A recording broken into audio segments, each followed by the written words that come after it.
Nate has left to join the KGB. Until he's back, The KGB will fit for no one.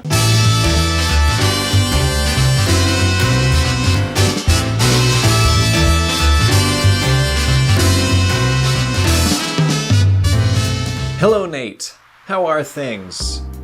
I hope things are good. I'm sure they are. I probably would have heard if they're otherwise. Unless you've been, assassinated, in which case you have no way of actually communicating that to me, unless you have, some sort of will that I'm in. But besides all that, I'm assuming you're okay. Yeah. I'm doing pretty well. My manager at work announced the other week that he is moving to Texas, so that's fun. It's going to be some transitions going down. I'm a little sad. He's a good manager, and our office will never be the same. But that's okay. He gets to go to Texas, so I'm happy for him. Let's get into some news. What do you say? Man, I've got so many old sheets. I don't actually remove the old news sheets. I like to keep them in here for memories and stuff. Hit the news. Michigan. A Michigan bill is in progress. That will allow students to take computer coding instead of a foreign language class to satisfy their high school graduation requirement. Because everyone knows that computer coding is a foreign language. I mean, it might as well be, to be honest.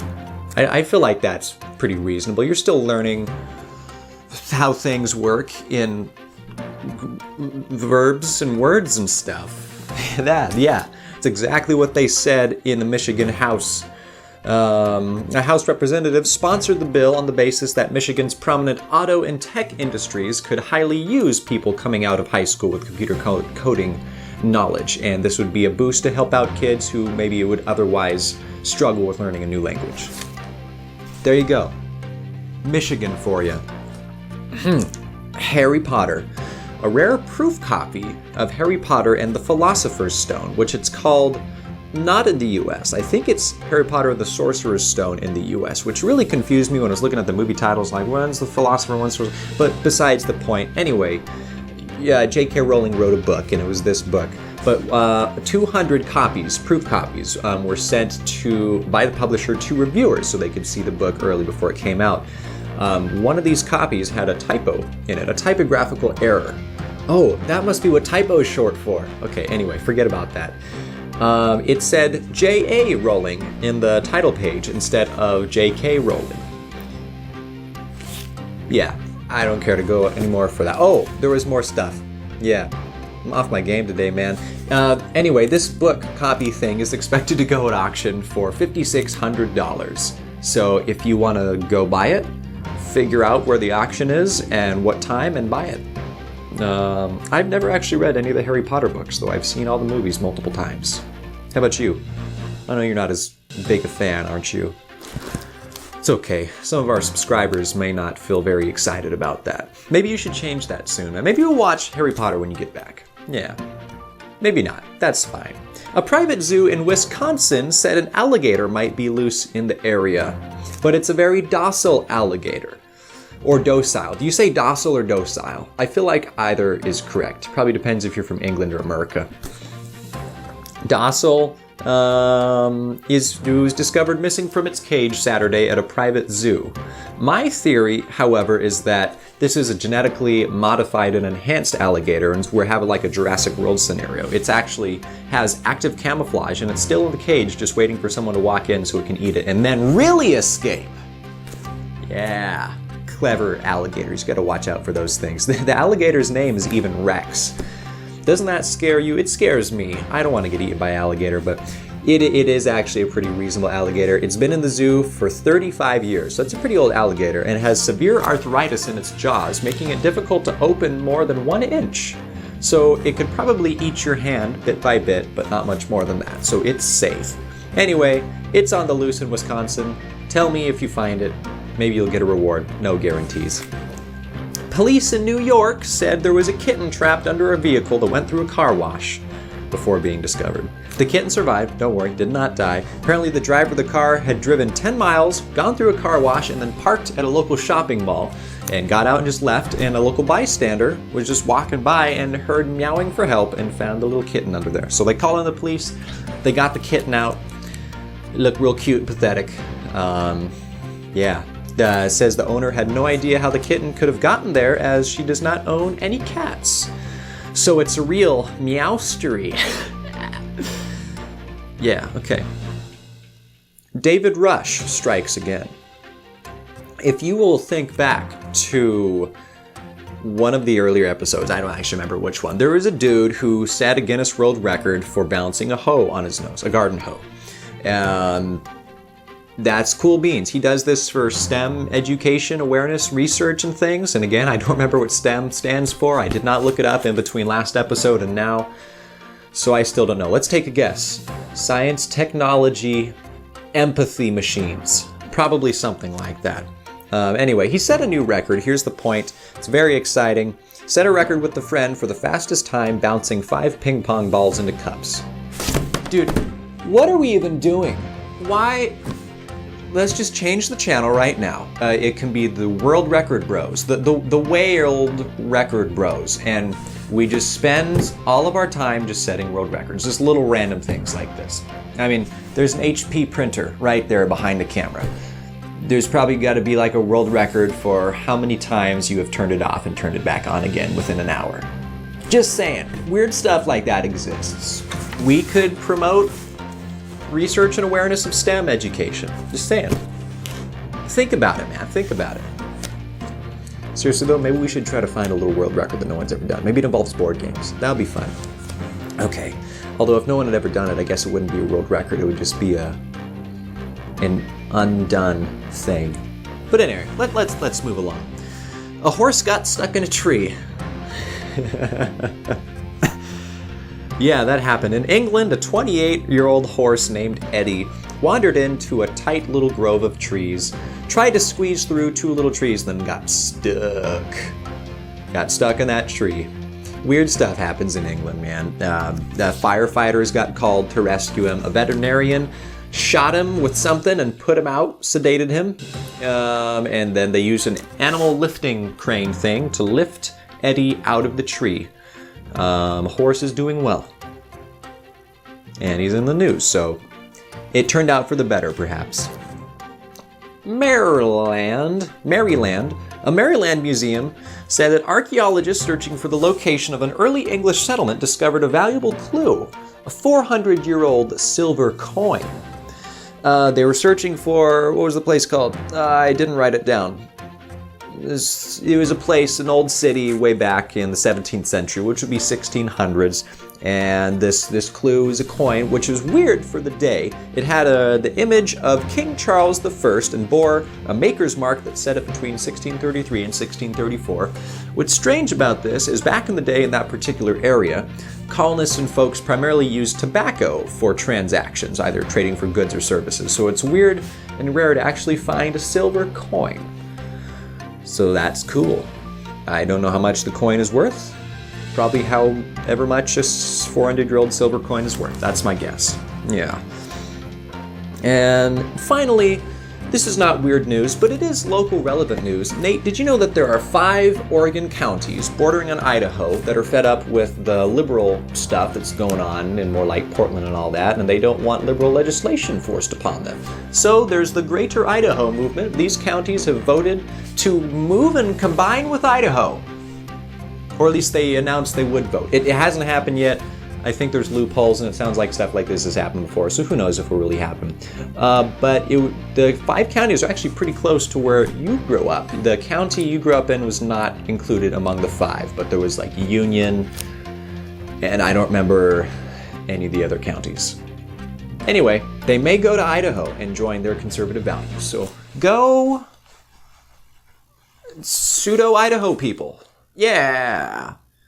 And that's all we got. Let's go to things you'd be missing, which is English. Natalicious, pertaining to someone's birthday. Very well, class. Today we are going to have another pop quiz on stupid American words. First word, fatigue. Buffalo, buffalo, buffalo. And I was like, what are you gonna do if you find another bizarre? Buffalo, buffalo, buffalo. Okay, man, irregardless of that, seafomancy, fortune telling with pebbles. Enough. Moist. Buffalo is a grammatically correct English sentence. Colonel. Geromorphism. Condition of appearing older than one is. Dude, I could care less. Portmanteau. Yeah, I mean, it's a dog-eat-dog world. Hippopotamonstrosesquipedalian. Pertaining to a very, very long word. Denouement. Lerp. To snap the fingers.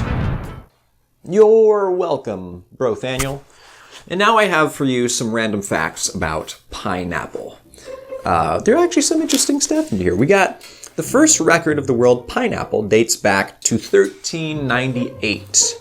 That's old and stuff, right at the end of the 14th century. A pineapple can take 3 years to grow and mature into a plant. And get this, a pineapple plant only produces 1 pineapple every year. So that's costly for a plant to only produce 1 little fruit thing. Yeah, a pineapple plant can live and produce fruit for up to 50 years, thus only 50 pineapples per plant over 50 years. So maybe not the most efficient. That's okay. A pineapple, get this, a pineapple is technically a mass of berries fused to a single stalk. It's not a pine, it's not an apple, it's actually just a bunch of little individual fruits. Did you know that? What have we been learning in our educational systems all our lives, man? Pineapples are berries. You're welcome. The largest maze in the world is the Dole Plantation Pineapple Garden Maze in Hawaii. Why does it exist? I don't know. But I know Dole was a real powerful company and sort of ran Hawaii way back in the day before it ever became a state. So yeah, don't trust Dole. The world's largest pineapple ever recorded was weighed in 2011 and came in at over 18 pounds. That's a big pineapple, man. I wonder if they lose quality the bigger they get, or do they get even sweeter, more glucose or fructose or whatever is this fruit sugar. Yeah. And finally, did you know that you can grow pineapple plants by slicing off, decapitating the top, and planting it in the soil? It will grow. It will grow into pineapple. You're welcome. And now it's time for the weather. Snow. It's that time of the show, Brothaniel, where I try to figure out within 10 minutes how to make something useful out of Legos. Our goal today is a Lego teacup. Let's get to it. Sup, Nate? Welcome back to another useful 10-minute Lego build. Today, you heard it, we're going to make you a teacup out of Legos because you need teacups. It's just an essential part of life. You know that's how I feel about it. So let's do this thing. 10 minutes, here's the proof. Going now.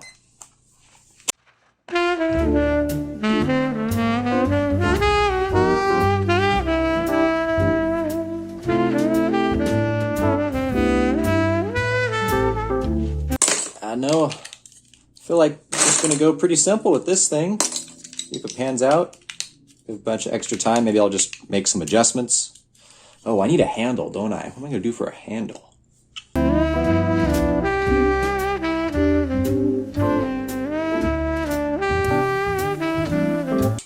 I mean, that could almost work.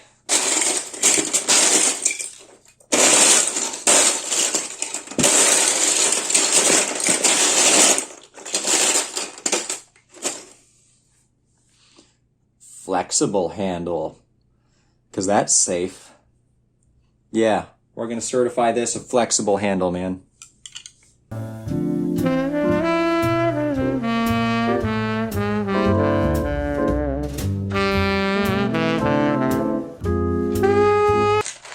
on. I can see it. I can see the piece I need. I just can't get it. No.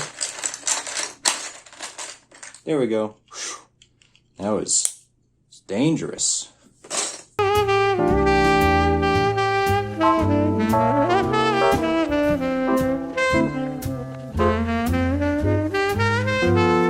Ha! I mean, it's a teacup. I feel like it needs to be color coordinated. Don't you agree?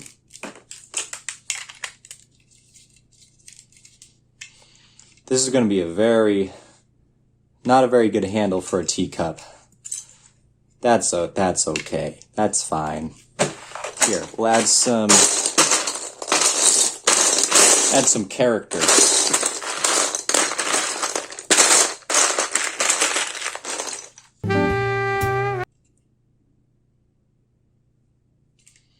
Yeah, not a good handle. Not a good one.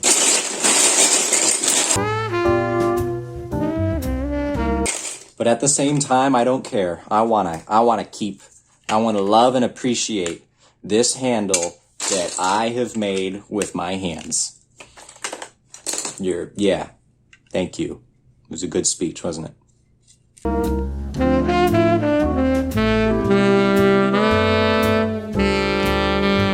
Where's all the 4s, man? There we go. There's 1. Need, like, more.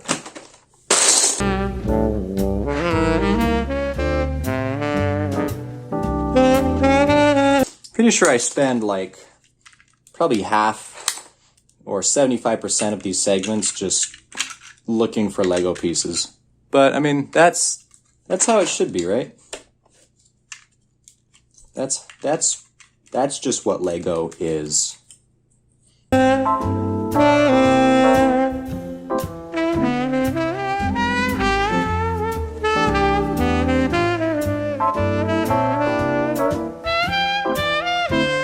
I just recently started rebuilding my Lego collection. It's mainly just out of by the pound eBay purchases.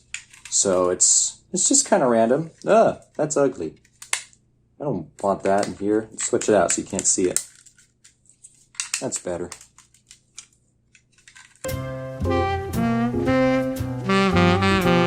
Yeah. And you know what? We got time. So let's make it a smoother drinking surface, you know? Let's grab some flats.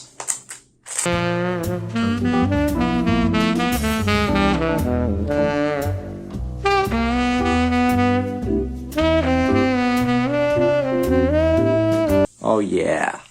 I was literally about to say sometimes it's just so hard to find exactly what you need, but then I found it, man.